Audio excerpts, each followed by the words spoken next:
नमस्कार, आपके साथ मैं हूं सत्य प्रकाश और स्वागत है आपका हमारे खास कार्यक्रम 24 की सरकार में।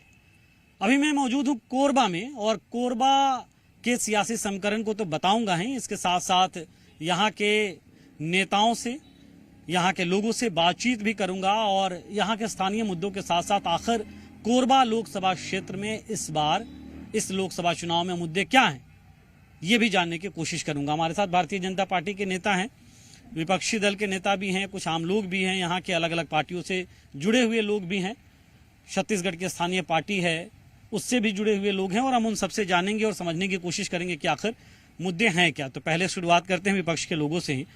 क्या है कोरबा लोकसभा क्षेत्र में इस बार कोरबा के जनता का मुद्दा, आप लोगों के बीच क्या मुद्दे निकल के आ रहे हैं? मेरा नाम गोपाल ऋषिकर भारती है। मैं मूल निवासी मुक्ति मोर्चा की ओर से मैंने पिछले 8 दिन से ज्यादा हो गए हमने कांग्रेस पार्टी को हमने अपना समर्थन भारत राष्ट्र, भारतीय संविधान और मानव अधिकारों की रक्षा के तहत हमने दिया है। पिछले 10 वर्षों से हमने महसूस किया है पूरे देश की जनता ने कि यहाँ पर जो भारत राष्ट्र के ऊपर खतरा खड़ा हुआ है, भारतीय संविधान के ऊपर और ह्यूमन राइट्स के ऊपर हुआ है। तो इसके कारण जो है हमने बहुत कोशिश की कि मोदी जी, क्या खतरा खड़ा हो गया? खतरा यही है कि जो एक फर्जी राष्ट्रवाद के ऊपर जो भारतीय जनता पार्टी खड़ी है, जबकि सारे देश के महापुरुषों ने तय कर लिया कि इंडिया दैट इज भारत, लेकिन उसको हिंदू राष्ट्र, मुस्लिम राष्ट्र, ईसाई राष्ट्र, अगर हम हिंदू राष्ट्रवाद नहीं, कास्टवाद है। बाबा साहब ने कहा था कि मैं हिंदुओं को ये महसूस करा सकूं कि वो दुनिया की एक बीमार सोच है तो मुझे बहुत संतोष होगा। हम उसी के कारण दयानंद सरस्वती को जान गंवाना पड़ा, महात्मा गांधी की हत्या की गई, दुनिया में बड़े बड़े महापुरुषों को भारत के अंदर जो है इसी विचारधारा ने को रोका। लेकिन हम किसी भी युग में हिंदू नहीं थे। इस बात को कभी भी हम अगर खोल के देखें तो लोगों को हिंदू राष्ट्र से आपको आपत्ति है और आपको लगता है कि आने वाले वक्त में कुछ ऐसा हो सकता है? हिंदू राष्ट्र ही नहीं है, कास्टवाद है, वो कभी राष्ट्रवाद नहीं हो सकता। तो इसलिए क्या है, सरदार पटेल ने भी कह दिया था कि हिंदू राष्ट्रवाद कहना एक पागलपन है और इसलिए हम लोगों को इस बात के लिए हम समझाना चाहते हैं। हमारी कोई संविधान वाली बात क्या है? संविधान यह है कि भारत के संविधान का 90% जो हिस्सा है वो आज काले कानून बनाकर जो है भारतीय जनता पार्टी की सरकार ने कोरोना के नाम पे, लॉकडाउन के नाम पे खत्म। हमारे भारतीय जनता, ये बात जो बार बार कही जा रही है कि संविधान बदल देंगे, संविधान बदल देंगे, फिर से आए, संविधान को दुनिया की कोई ताकत नहीं बदल सकती, एक बात नोट कर लीजिए। लेकिन संविधान का जो आप प्रारूप ही मान लीजिए, अगर आप उसको मानेंगे ही नहीं आप। अच्छा, आपको ये लगता है? जवाब ले लेते हैं फिर आएंगे इधर भी। हाँ जी बताइए, पानी का बोतल रख दीजिए सर। हाँ बताइए। अभी जो ऋषिकर जी बोल रहे हैं मैं उनको जवाब देना चाहता हूं कि जो देश की राजनीति है वह सरकार उसी की बनती है जिसके पास बहुमत होता है। भारत देश में जो यहाँ की आबादी है 70% के आसपास जो आबादी है वो हिंदुओं की है और अगर सारे देश के हिंदू अगर चाहते हैं कि देश में हमारे समर्थन वाली सरकार होना चाहिए तो इसमें गलत क्या है, मैं उनसे पूछना चाहता हूँ। और संविधान तोड़ने की बात ये कह रहे हैं, में हिंदू राष्ट्र का मुद्दा है आपको लगता है? बिल्कुल नहीं है, ऐसा कोई बात नहीं है। सारी चीजों का मिला जुला प्रभाव होता है, लेकिन जो बहुमत के लोग हैं, जिस जाति धर्म के लोग जिस जगह होते हैं, निश्चित रूप से वो चाहते हैं कि हमारे पक्ष में सरकार हो, हमारी सरकार हो। तो इसमें क्या गलत है, मैं उनसे पूछूं। आप लोग संविधान को नहीं मान रहे हैं और ये मुद्दा यहाँ बता रहे हैं और संविधान में तोड़ जोड़, यही भ्रम विपक्ष के लोग पाले हुए हैं कि संविधान को तोड़ा जा रहा है। ऐसी कोई भी बात बता दें, नरेंद्र मोदी जी ने, भाजपा की सरकार ने किसी संविधान का उल्लंघन किया हो। कांग्रेस का शासन इतने साल देश में रहा है, वो कई बार उन्होंने राष्ट्रपति शासन लगाकर जो चुनी हुई सरकार, संविधान का उल्लंघन नहीं किया है, संविधान का उल्लंघन नहीं किया है बता रहे हैं भाजपा ने कभी भी, भाजपा की सरकार ने। देखिए, आप क्या क्या सोच रहे हैं और आप क्या मानते हैं, किस तरह के? देखिए, भाजपा का सरकार संविधान का उल्लंघन नहीं किया है, ऐसा नहीं है। संविधान से हट के भाजपा वाले बहुत सारे काम किए हैं। संविधान की, जैसा कर ऋषिकर भारती जी ने अभी बताए हैं कि संविधान की रक्षा करना है ना, कि संविधान को ये लोग बदलना चाहते हैं। ठीक बात है कि वो लोग बदल नहीं पाएंगे, लेकिन यदि बहुमत होगा तो वही कोई भी सरकार है सो क्यों नहीं बदल सकती। जिसकी सरकार रहेगा वो कुछ भी करेगा। जैसे नरेंद्र मोदी है तो अब मीडिया वाले आप ही लोग बताते हैं कि अडानी को दे दिए, अंबानी को दे दिए, उसको दे दिए, है ना, निजी हाथों में सारी योजनाओं बेच रहे हैं, बड़े बड़े उद्योगपति के हाथ में सारी चीज सौंप रहे हैं। अभी हमारे किसान भाई लोग कैसे वहाँ पर हड़ताल में बैठे हुए हैं। जो हमको पूरे भारतवर्ष को अन्न देते हैं, विदेश में सप्लाई होता है, लेकिन हमारी जो नींव है, जहाँ से हम अन्न पैदा करते हैं, उनको हड़ताल करने की क्या जरूरत है। उसको यहाँ तक ये जो भाजपा सरकार है है ना। 10 साल हो गए भाजपा की सरकार है, किसानों को नहीं समझ पा रही है, आम मजदूर को नहीं समझ पा रही है। पूछ लेते किसानों और मजदूरों को नहीं समझ पाते हैं आप लोग? भाजपा जितना किसानों का मजदूरों का हित करती है उतना आज तक के देश आजाद होने के बाद किसी भी पार्टी ने मजदूरों का किसानों का ध्यान नहीं रखा। उसका प्रत्यक्ष उदाहरण है कि आदरणीय प्रधानमंत्री नरेंद्र मोदी जी ने किसानों का ध्यान रखते हुए किसान सम्मान निधि जो 6,000 रुपया दे रहे हैं, ये उसका उदाहरण है।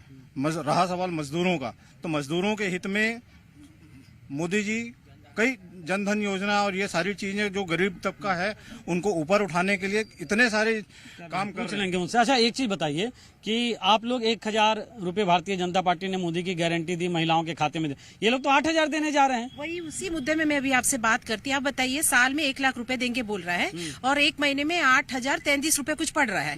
पूरा हम लोग का बजट है 75 लाख महिलाएं हैं हमारा पूरा देश में, और 75 लाख करोड़ रुपए चाहिए इस प्रोजेक्ट इसको लागू करने के लिए। और कुल हमारा प्रदेश का जो बजट है 48 लाख करोड़ रुपया है। ये कहाँ से लोग दे पाएंगे, इसको आप एक बार पूछ लेंगे। और इतना बेवकूफ बना रहे, हमारे गारंटी तो हर बार मोदी जी ने बताया, और 3 महीना हो गया लगातार। आज सुबह भी सभी बहनों के खाते में 1,000 रुपीज आ गए और 3,000 पूरा हो अच्छा, गया। यहाँ क्या मुद्दा चल रहा है महिलाओं के बीच? महिलाओं के बीच में मुद्दा है कि ज्योतिषमंत लापता है।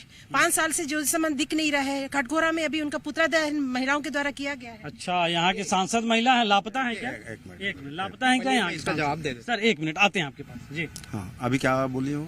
यहाँ की सांसद ही लापता रहती हैं, ये सबसे बड़ा मुद्दा है यहाँ पे, क्यों कुछ काम नहीं कर। मेरी छोटी बहन हो, मैं उसका सम्मान करता हूँ। उन्होंने बोला ना कि हमारी सांसद लापता है, तो जो सनत जवान जी फॉर्म भरे थे, शायद आंख में इन लोग को पट्टी बंद गया था। यहाँ फॉर्म भरे कि नहीं भरे पूछिए, यहाँ घूम रहे हैं तो इनको पूछिए भाजपा वाले को यहाँ फॉर्म भरे हैं कि नहीं भरे हैं। लापता का मतलब क्या होता है? जो विलुप्त हो जाए। लापता शब्द है ना, तो विलुप्त हो जाए। विलुप्त तो हुए नहीं। यहाँ नामांकन भरे, आपके कलेक्टर, आपके प्रशासनिक अधिकारी के सामने नामांकन भरे हैं, उसके प्रस्तावक है, समर्थक है, चुनाव प्रचार करें, अब सारे जगह पोस्टर लगे हैं। मेरी बात पहले सुन ली। महतारी वंदन का मुद्दा चलेगा, अभी बोल रहे हैं सर, आते हैं। महतारी वंदन का कोई मुद्दा नहीं चलेगा। इन्होंने जो जिस तरीके से ये योजना का फॉर्म चुनाव से पहले भरवाया और आधे से ज्यादा महिलाओं को कागज के माध्यम से छटिंग करके कुछ महिलाओं को इसका लाभ जो मिल रहा है, ये आज महिला छत्तीसगढ़ की महिलाएं अपने आप को ठगा हुआ महसूस कर रहे हैं। और हाँ, क्या बोल रहे हैं? महिलाओं को जो 500 रुपए देने का ये वादा किए थे कांग्रेस सरकार, वो आज तक तो 500 नहीं दी, तो 1 लाख दे देगी। 8,000 देंगे ना महीने का? तो कहाँ से देंगे? उनका पास तो बहुमत भी नहीं है। हाँ, हाँ, आपके पास आएंगे, आपके पास। 2 करोड़ नौकरी देने का प्रधानमंत्री नरेंद्र मोदी ने वादा किया। 2 करोड़ नौकरी देने का प्रधानमंत्री नरेंद्र मोदी ने वादा किया। आज तक किसी आदमी को नौकरी नहीं दिया। आज पूछे उन प्रधानमंत्री से, नरेंद्र मोदी जो चुनाव में आए लोकसभा में, वो पूछे ये लोग क्या कर रहे हैं कि 500 रुपए नहीं देगा, 500 रुपए नहीं देगा। ये लोग कितना रुपया पैसा दे रहे हैं? गरीब जनता को क्या ये लोग ठगने का प्रयास कर रहे हैं? जिस तरीके से उन लोग महिलाओं को गुमराह करने की कोशिश कर रहा है कि भारत में इससे पहले सरकार किसानों का, कांग्रेस की सरकार जी जो किसानों का कर्ज माफ किया और 8,000 यानी साल का 1 लाख यानी महीने का 8,333 रुपए जो हमने घोषणा पत्र में वादा किया है। तो ये तो यही पूछ रहे हैं ना कि कहाँ से देंगे? अरे कहाँ से देंगे? वो अगर हमारी घोषणा पत्र पढ़े होते तो उनसे सवाल ही नहीं। क्यों आप लोग घोषणा पत्र नहीं पढ़ रहे हैं इनका? और बात देखिए भाई साहब, छत्तीसगढ़ में 5 साल पूर्व में इनका सरकार थी। 36 प्रकार का घोषणा हुआ था इन लोग से। 36 प्रकार में एक भी घोषणा पूरा नहीं हुआ है। अभी बताइए दीदी के 500 रुपए घोषणा किया। 500 रुपए पहले दीदी लोग का हिसाब दे, उसके बाद कांग्रेस वाले बात करेंगे। पहले हिसाब दे, उसके बाद बात करेंगे लोग। अगला क्या सवाल है बताइए? क्या सवाल लक्ष्मण जी? 500 रुपए नहीं दिया कांग्रेस ने। यहाँ रोजगार मिलेगा मेरे बेटे को, मेरे भाई को रोजगार मिलेगा, मेरे चाचा को रोजगार मिलेगा, तो मेरे 500 रुपए नहीं, मैं मेहनत करके कमाऊंगा। मेरे घर वाले को मिलेगा, शिक्षा मिलेगा, सड़क मिलेगा। पूछ लेते हैं, पूछ लें मुद्दा। अच्छा, ये कह रहे हैं कि जब रोजगार मिलेगा तो 500 रुपया तो ऐसे ही कमा लेंगे। पहली बात, मैं हमारे वकील साहब जो हमारे यादव जी खड़े हैं, उन्होंने इल्जाम लगाया है कि नरेंद्र मोदी जी ने 2 करोड़ एक मिनट जी, बोल लीजिए आप बोल लीजिए आप। 2 करोड़ नौकरी देने का नरेंद्र मोदी जी ने वादा किया है। ये मेरे को एक भी उसका वीडियो क्लिप दिखला दे कहीं पे नरेंद्र मोदी जी ने बोला है कि 2 करोड़ नौकरी देंगे। ये लोग वीडियो एडिट करने में माहिर है। ये लोग उस राहुल गांधी के बयान को नरेंद्र मोदी जी आरक्षण वाला मसला तो बात सुनिए, पहले इसका पूरा हो जान दीजिए। राहुल गांधी के बयान को नरेंद्र मोदी जी ने बोला था, क्योंकि राहुल गांधी ने यह बात कही थी। अभी अमित शाह के बयान को भी इन्होंने एडिट करके आदिवासी आरक्षण, ओबीसी आरक्षण और एसटी आरक्षण को खत्म करेंगे, उसको एडिट कर, जिसके खिलाफ कांग्रेस के पार्टी वालों सबको FIR हुआ है। कुछ लोग अभी है क्या आरक्षण का मुद्दा कुछ है सर? कोई आरक्षण का बीजेपी तरफ से कभी कोई मुद्दा नहीं रहा है। ये विपक्ष की बौखलाहट है, क्योंकि जा रहे हैं कि छत्तीसगढ़ से हम पूरी की 11 लोकसभा सीट हार रहे हैं, इसलिए ये बौखलाए हुए हैं और गलत कार्यों का समर्थन कर रहे हैं। ये बताइए मुद्दा यहाँ का क्या है जो सब लोग बता दूं अपन ला, ये जनहित के मुद्दा है। जनहित के मुद्दा मतलब यहाँ के स्थानीय भूस्थापित के मामला, यहाँ स्थानीय जो सेंट्रल गवर्नमेंट के जो ये सब मुद्दे बताइए ना सर। यही चीज अपन बताना चाहता हूँ कि यहाँ ACCL है वो केंद्रीय उपक्रम में, यहाँ NTPC है वो केंद्रीय उपक्रम में, और यहाँ जो स्थापित है ये यहाँ के मूल निवासी छत्तीसगढ़ को रोजगार मिल रहा है, नहीं मिला थे। यही तो दिक्कत है। मूल बात पे आइए ना सर, तो मूल बात पे आइए ना, क्यों नहीं मिल रहा है यहाँ पे रोजगार? यहाँ के स्थानीय लोगों को रोजगार नहीं मिल रहा है यहाँ पे। अब तो आपकी सरकार आ गई यहाँ, तो अभी आई है, कुछ दिन हुआ है, आई है, जैसे ही आई है मोदी की गारंटी पूरी हो रही है। धीरे धीरे हर चीज पूरी होगी, धीरे धीरे करके होगा भी। तो हमें महतारियों की जो योजना है रमन सरकार था 15 साल चलाया, उसमें मिला क्या? पूछे आज छत्तीसगढ़ मोर्चा लोग खड़े हैं, आज छत्तीसगढ़ खड़े, पूछे उनको 15 साल जी आपको क्या लग रहा है? देखिए, स्थानीय मुद्दों पर दोनों सरकारों ने जरूर ये किया है। हमारा जो मुद्दा मूलतः ये है कि इस देश ही नहीं रहेगा, इज्जत ही नहीं रहेगी तो क्या होगा? इस प्रॉब्लम की हमारे लिए हमने क्या हुआ पहुँच गए के नाम से कम नहीं हुआ है। इज्जत बढ़ाए, सबका साथ, सबका प्रयास, सबका विश्वास कर लगातार। हाँ जी, आप क्या बोल रहे हैं? बोलिए, क्या मुद्दा आपको लग रहा है? देखिए, भारत विश्व का लोकतांत्रिक देश है। पहले तो हम लोकतंत्र की रक्षा के लिए काम करते हैं और आम जनता सबको इसको करना चाहिए, अपनी रक्षा करनी चाहिए। लोकतंत्र लोकतंत्र की रक्षा नहीं हो रही क्या अभी, या हो रही है? कांग्रेस वाले बोल रहे हैं कि लोकतंत्र की रक्षा नहीं हो रही है, उसी पर मैं बोल रहा हूँ। आपको भी लगता नहीं हो रही है? हो रही है, क्यों नहीं हो रही है? हो रही है, लोकतंत्र की रक्षा हो रही है, लेकिन सांसद यहाँ 90% आजादी के बाद कांग्रेस का सांसद रहा है, और आज कोरबा में ये करीब अरबों रुपया आपको टैक्स के रूप में आता है। ये सोने की कटोरी लेकर घूमना चाहिए, उसके बावजूद काम नहीं हुआ आपको लगता है? आज भीख मांग रहा है कोरबा। ये देखिए, ये कह रहे हैं कि कोरबा आज भीख मांग रहा है, जबकि इतने सालों तक कांग्रेस के यहाँ सांसद रहे। ऐसा नहीं है, कौन बोलता है? बस लोगों को रोजगार नहीं मिला है, जो स्थानीय लोग हैं उनको रोजगार नहीं मिला, उन्हीं की हालत खराब है। लेकिन जो लोग बाहर से आके यहाँ पे बड़ा बड़ा बिजनेस खड़ा कर लिया, कौन कहता है भीख मांग रहे हैं? लोग अगर भीख मांगते तो यहाँ के बाहर से लोग यहाँ आके क्यों अपना व्यवसाय व्यापार करते हैं? विषय आपने देखिया कि यहाँ का जो कोल माइंस इलाका है, यहाँ भू स्थापित मन का जो मांग है, पुनर्वास के मांग है, रोजगार के मांग है, और वहाँ की जो उद्योग नीति है, जहाँ लोकल स्थानीय मतलब रोजगार होना चाहिए। सर शांति से बात करिए, इस तरह से बात मत करिए, शांति से बात करिए।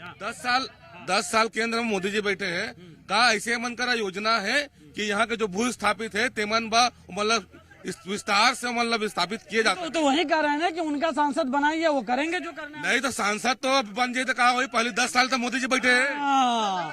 10 साल। हाँ, देखिए, यहाँ की जो सांसद ज्योत्सना महंत, सुनिए, सांसद यहाँ की बैठी थी, स्थानीय बता रहा हूँ मैं, यहाँ का मुद्दा कोरबा का कोई लोकसभा में सदन में जा करके एक भी बात नहीं करती है, और यहाँ पे जा करके मुखबधिर बन के बैठती सदन में आकर के कोई काम के लिए कोरबा खींच के कोई बात नहीं कर पाती है। ये बता रहे हैं कि ज्योत्सना महंत दिखती नहीं यहाँ पे, संसद में भी सवाल नहीं उठाती है। ज्योत्सना महंत एकदम बिल्कुल दिखती है, हमेशा दिखी है। एक मिनट, हमारी सांसद जो है यहाँ 5 साल तक पूरा काम की है कोरबा के विकास के लिए। ज्योत्सना महंत के सहयोग से, उसके संघर्ष से कोरबा में मेडिकल कॉलेज मिला है ना। ज्योत्सना महंत के संघर्ष के कारण भूपेश बघेल जी जो मुख्यमंत्री थे, दर्री में सबसे बड़ा छत्तीसगढ़ का विद्युत मंडल का स्थापना किए। बहुत काम कर दिया है, कह रही है। ये तो कह रही है बहुत काम कर दिया। ये बताइए, ये बेरोजगारी की बात करते हैं, अब पहले काम पे आइए ना सर, वो बोल रहे हैं उनके सांसद बहुत दे रहा हूँ ना, उनकी बात का जवाब दे। ये बोल रहे हैं ये आप तय नहीं करेंगे ना सर, मैं तय करूंगा, आप तय नहीं करेंगे ना, आप तय नहीं करेंगे ना, मैं पूछ रहा हूँ ना सर, आप शामिल होइए ना इसमें, आप आइए ना, शामिल होइए। ये बेरोजगारी की बात कर रहे हैं। भूपेश बघेल ने आंकड़ा दिया था कि हमारे छत्तीसगढ़ में बेरोजगारी दर अब 0 हो चुकी है। उन्होंने खुद कहा था, पेपर में भी आउट हुआ था। मेरा सवाल है कांग्रेस पार्टी के लोगों से कि जब बेरोजगारी दर 0 हो गया था तो बेरोजगारी भत्ता बांटने का ये लोग नाटक क्यों किए थे? क्यों बेरोजगारी भत्ता बांटने का नाटक किए थे? पहला सवाल। छत्तीसगढ़ में शराब, शांत रहिए सर, शांत रहिए, शांत रहिए, शांत रहिए। हाँ। छत्तीसगढ़ में इन्होंने वादा किया था शराब बंदी होगी, 5 साल निकल के शराब बंदी नहीं हुई है। ज्योत्सना महंत ने खुद अपने सरकार पर सवाल उठाया था कि हम 5 साल काम नहीं किए हैं, हमारी गलती है। तो जब सांसद ने खुद अपने आप को स्वीकार कर लिया कि हमारी सरकार ने काम नहीं किया है और 5 साल वो सांसद नजर भी नहीं आई है। पूछ लेते हैं, एक मिनट, 5 साल आपके सांसद नजर नहीं आई है, शराबबंदी नहीं कर पाए आप लोग, शराब की नदियां बहाएं और ये सब मुद्दा चल रहा है। 5 साल जो लोग बोल रहे हैं कि 5 साल हमारी सांसद गायब रही, तो 5 साल अगर सांसद गायब रहती तो बिसाहू दास महंत मेडिकल कॉलेज कैसे बनता है? इनसे पूछिए, कृषि मंडी का वो कैसे बनता है? इनसे पूछिए। हाँ, और जो छत्तीसगढ़ में हमेशा इनको 9 से 10 सांसद देते हैं और छत्तीसगढ़ को जिस तरीके से खासकर कोरबा को पूछो, इनका 9 सांसद कहाँ थे? पूरे छत्तीसगढ़ से ट्रेन बंद कर दिया, इनके 9 सांसद कहाँ थे? 5 साल में कितने बार आए ज्योत्सना महंत? यहाँ आप पूछिए। ट्रेनें बंद कर दिया आपने, यहाँ से ट्रेनों का बड़ा परिचालन है। 17 बार आए हैं मुश्किल से, वो भी डीएमएफ का बैठक में आया है, उसके बाद वो तुरंत चला गया। आप मेरे को ये बताइए, 453 सीट्स है, उसमें 200 सीट में बस इन लोग चुनाव लड़ पा रहे हैं, इसका कारण पूछिए क्या है? ट्रेनें बहुत कैंसिल हुई, वो मुद्दा है, बता रहे। कौन सा ट्रेन? हाँ, देखिए ट्रेन अभी चालू हो रही है, कोई मुद्दा नहीं। अभी हम लोग का सरकार आ रही है, हम लोग के सांसद बनने के बाद में परमानेंट ट्रेन चालू हो जाएगी। यहाँ से आम जनता के हित में ट्रेन चालू यहाँ से होगी। आपके सांसद नहीं थे तो ट्रेन चालू नहीं रहेगी? ट्रेन चालू थी, ट्रेन अभी चालू थी। छत्तीसगढ़ की जनता ने 2 बार, एक बार 10 सांसद दिया, एक बार 9 सांसद दिया, लेकिन ये इनके इतनी निपंग और इतना बुजदिल सांसद थे कि छत्तीसगढ़ की आवाज के लिए, ट्रेन के लिए नहीं लड़ पाए। आपने संविधान के बारे में पहले प्रश्न किया, मैंने संविधान के बारे में बताया कि संविधान का लेसन 1 पढ़ ले। दूसरी बात इन्होंने बोला संसद लापता थे, तो लापता थे इनके आंख में पट्टी बंदी क्योंकि इन्होंने संसद ने यहाँ फार्म भरा है, अब मेडिकल कॉलेज खोला है। संसद में उन्होंने बात नहीं उठाया ना, यहाँ के मुद्दे नहीं उठाए, ये बोल रहे। अच्छा ठीक है, संसद से बात नहीं उठाया ना, क्यों इन लोग चुप करा देते हैं? विपक्षी को क्या खरीद रहे हैं? ये एक मिनट सर, आप क्या विपक्ष के लोगों को आप लोग चुप करा देते हैं, बोलने ही नहीं देते? विपक्ष वाले जो है अगर कोई काम किए रहे अपने समय में, तब तो जो है वो बोलने लायक रहेंगे। वो तो जो है बोलने की स्थिति में है ही नहीं। अब जो हमारे छत्तीसगढ़ में कांग्रेस की 5 साल सरकार रही, इनकी जितनी नीतियां बनी, जितनी इनके योजनाएं बने, पूरे भ्रष्टाचार प्रेरित रहे। केवल भ्रष्टाचार उद्देश्य से इनको जो है अपना इन्होंने योजना बनाया। सर आप क्या कर रहे थे? मैं कहना चाहता हूं भाई साहब, ये कांग्रेसी लोग इतना गाना गा रहे हैं, अगर ये इतना ही अच्छा काम किए थे तो इनकी इस प्रदेश में सरकार क्यों चली गई? इनसे पूछिए। ये जितने दिया है जनता ने जवाब दे दिया। 3 साल जोगी राज किया, 15 साल गायब। 5 साल भूपेश अभी सरकार चलाया, 25 साल गायब। 3 साल जोगी ने राज किया तो जनता ने छत्तीसगढ़ की 15 साल के लिए कांग्रेस को बाहर किया। 5 साल भूपेश बघेल ने सरकार बनाया, अब देख लीजिए 20 से 25 साल कांग्रेस बाहर। जनता ने अपना मन बना लिया, इस बार 400 पार होना है, कितना भी कुछ कर ले। अच्छा, भ्रष्टाचार का मुद्दा है क्या यहाँ? देखिए भाई साहब, भ्रष्टाचार के कहीं कोई मुद्दा, भ्रष्टाचार बहुत सारे हैं। यहाँ कांग्रेस वाले पूरा भ्रष्टाचार से लिप्त हैं। डामर में घोटाला, कोयला में घोटाला, बालू में घोटाला, चावल में घोटाला, गोबर में घोटाला, सही पूरे घोटाले। 5 साल भ्रष्टाचार है, इसलिए आपकी सरकार चली गई, ये कह रहे हैं कांग्रेस की सरकार। देखिए 15 साल यहाँ पर रमन सिंह जी मुख्यमंत्री रहे और इतना छत्तीसगढ़ को लूटे, इतना खसोट किए। तो कह रहे 5 साल आपकी सरकार ने लूटा इसलिए चला गया। अरे ये लोग गलत अफवाह फैला के हमारी सरकार फैला। आज एक मिनट मैं सत्ता पक्ष से पूछना चाहता हूँ। आज चूंकि देखा बहुत ज्यादा गर्मी है, आज अमित शाह भी कटघोरा में आ रही सेवाएं, वो भी स्वीकार करी सेवाएं कि बहुत ज्यादा गर्मी पड़ा थे भाई। ये हसदो जंगल लगातार कटा थे भाई, इला रोकी कि नहीं रोकी कि अडानी ला बेचत रही? ये सवाल के साथ खत्म करेंगे हम। जंगल की कटाई, आप बोलते हो कि हमारे बच्चों को रोजगार नहीं मिल रहा है। अगर उद्योग नहीं लगेंगे, बड़ी बड़ी कंपनियां नहीं आएंगी तो हमारे बच्चों को रोजगार कैसे मिलेगा? ये बताना पूछो कहाँ से रोजगार मिलेगा इनको। इन कांग्रेसियों को अंबानी और अडानी का व्यवसाय तो दिखता है, इनको रॉबर्ट वाड्रा का व्यवसाय क्या है ये क्यों नहीं बताते? राहुल गांधी का व्यवसाय क्या है जो इतना पैसा कमा रहे हैं ये क्यों नहीं बताते? तो स्थानीय मुद्दे भी हैं और राष्ट्रीय मुद्दे भी हैं। स्थानीय मुद्दे और राष्ट्रीय मुद्दे दोनों हैं कोरबा लोकसभा क्षेत्र में, और इस मुद्दे पे राजनीतिक दल भी मुखर हैं, लोग भी मुखर हैं। देखना ये होगा कि 4 जून को जब नतीजे आएंगे तो कोरबा लोकसभा क्षेत्र का नतीजा क्या आता है। 24 की सरकार में बस इतना है।